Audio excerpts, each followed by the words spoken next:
everybody. Hello. Welcome back. This is Shami. And this is Noreen. Hi, how are you doing? How's your week been, Shami? Yes, not bad. What about yourself? Good. Yes. Been trying a few new things this week actually. We'll come back to that in a minute. But tell me a bit about what you've been up to.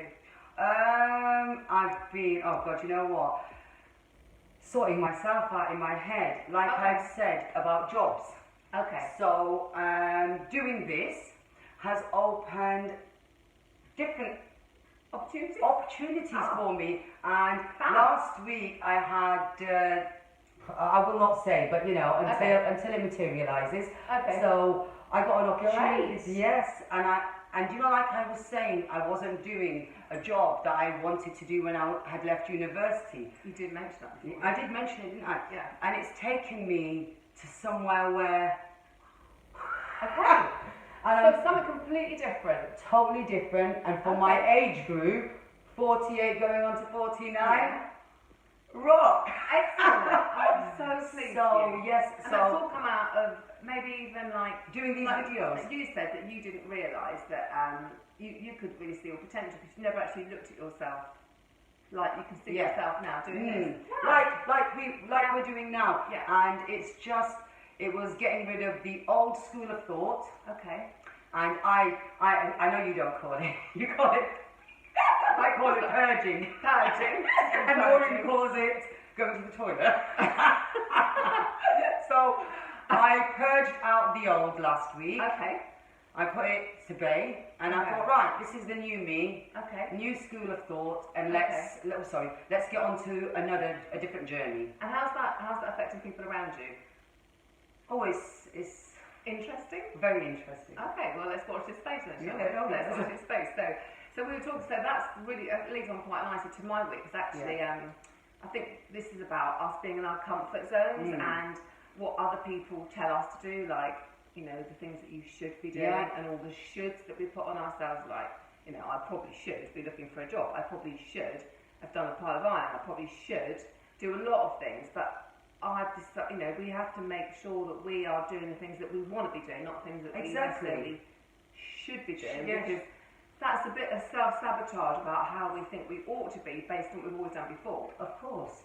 So it's about trying to figure out what else we could probably achieve outside of our normal comfort zones. And we, Shandy and I have, you know, we've never made these videos before or done YouTube or got involved with Instagram and all this stuff. It's coming up totally out of our comfort zone. And people have said to me, like, you're very brave to do this. go and do that. Like, I don't know whether they mean that they think we're stupid or if they mean that we do have that gravity, that courage to sit down in front of the camera every Monday and go and just have a chat. It's a different thing, isn't it? Because Noreen still cannot look at the videos. I can't bear them. I said to her, I was looking at them at the weekend. I was just sitting and watching them, and I said to her this morning, I said, I was watching them. She goes, I can't watch these. And it's the mindset, isn't it? Yeah. It's how we are accustomed to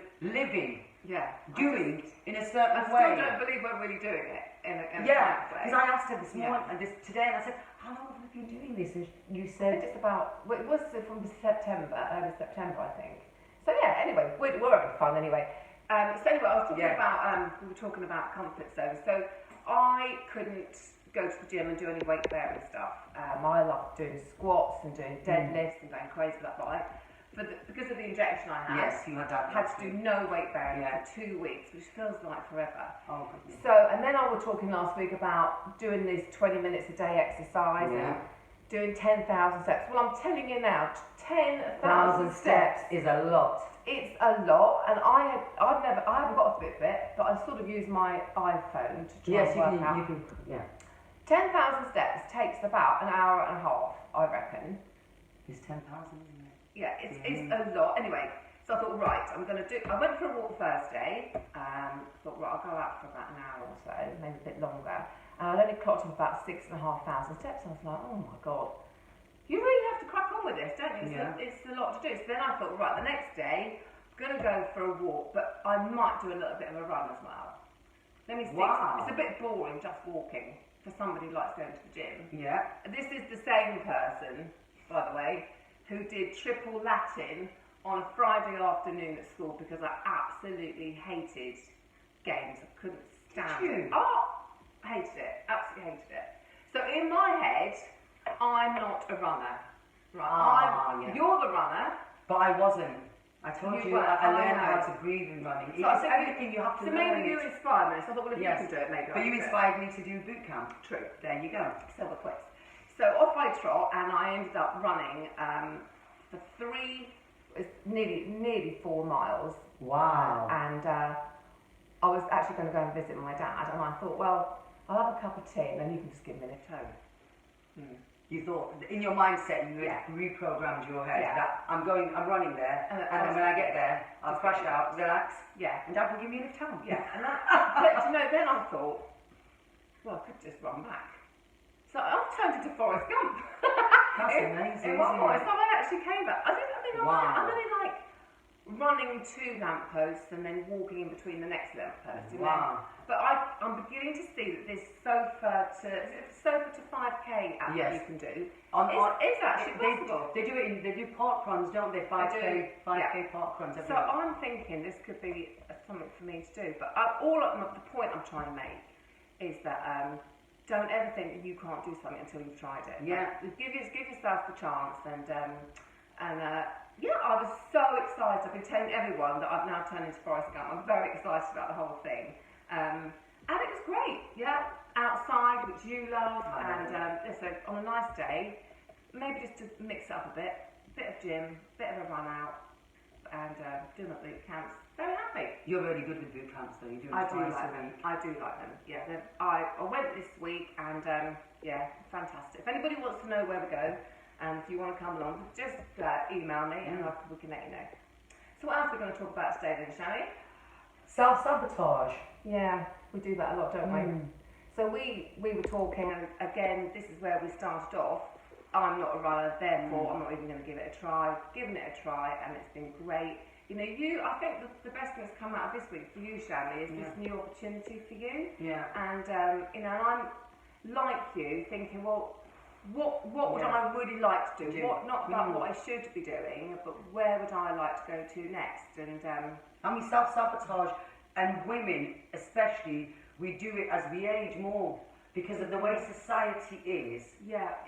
Everything is advertised for young and fresh. So we're getting old. And you don't realise how difficult it is to change your career, anything, as you're aging. Because it's not as acceptable, or as a society, we don't accept it within all our own social groups, do we? So when someone does make a drastic change, it's like, OMG. OMG, I know. Well, people do just stop it, because we're so used to doing the same things every day.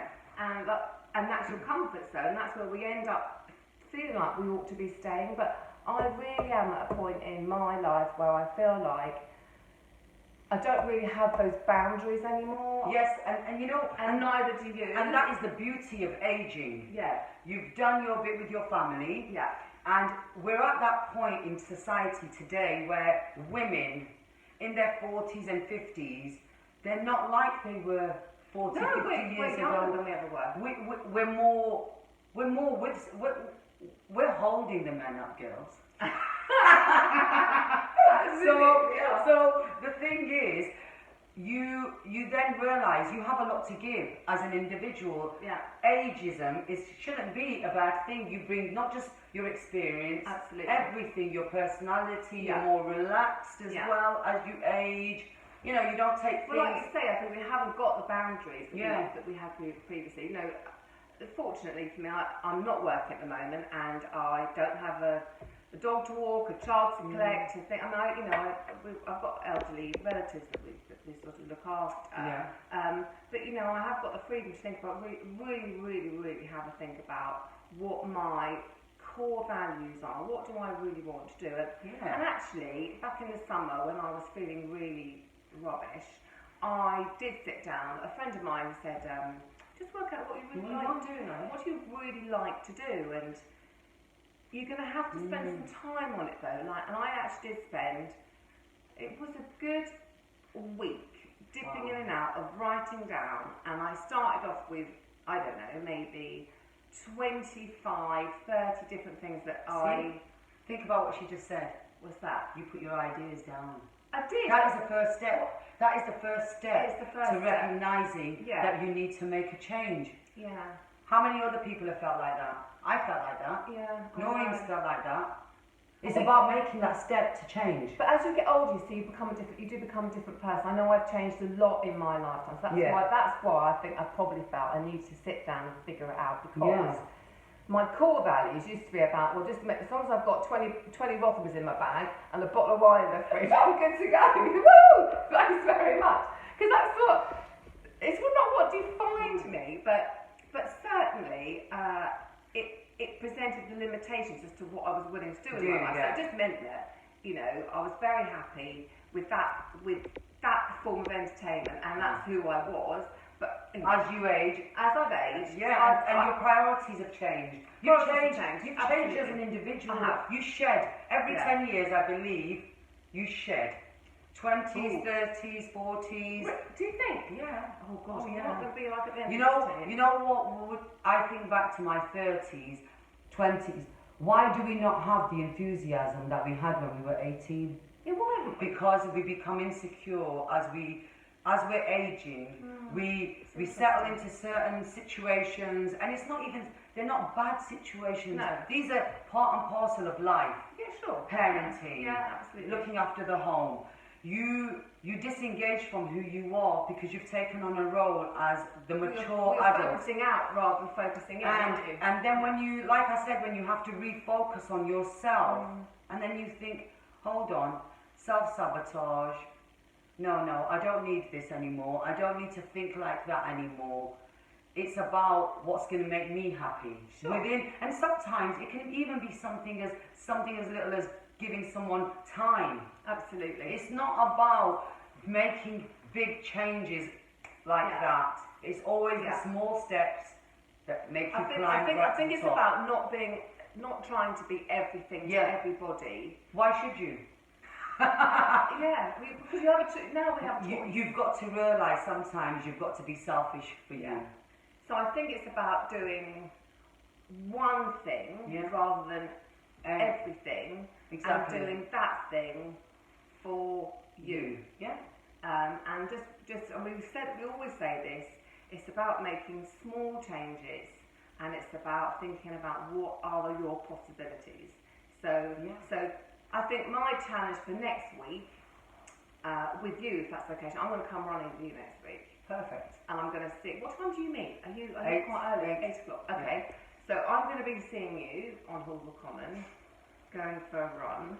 You're going to have to. I don't know how I'm going to keep up with you. It's not about. No, it's not about that. We will do it. We're going to do it. You did 7 miles last week. I did, but that was like stop, start. Yeah, that's how we do it. That's how we do it. I know, but I had a cup of tea halfway. No, it doesn't matter. We'll stop at the cafe right in pause of a park near there. We're going for a coffee. Okay, we're going to do that.